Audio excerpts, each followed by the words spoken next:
yeah, hey everybody. So, done na yung concert ng Sex Bomb. So, right now, I'm going to do unboxing ng laman nung The Bomb Experience merchandise. So, basically, there are two types of bags. So, there is a white one. Then, I got black para hindi siya dumihin. So, wait. They gave us two cups. Dalawang baso. So, the front, yan, ganyan yung design. And then, two ball pens with, yan, design. Get out. And then, they gave us shirts. So, this is crop top. Yan. So, this is size medium.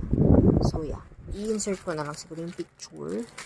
Tapos, they gave us this t-shirt. A large one. So, ayan. May design siya. Large. So, ayan. Insert ko na lang din. And then, parang siyang magazine. Yan.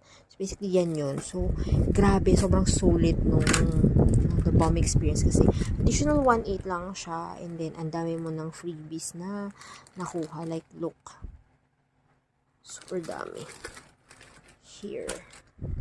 Yan siya, diba? Sorry, there are keychains din pala. Yung keychains, ito, laban lang, wag babawi. So yan, iba-iba yung design niya actually. So yung mga ibang nakasama ko doon, iba yung design ng kanila. Here's mine. So, yan lang.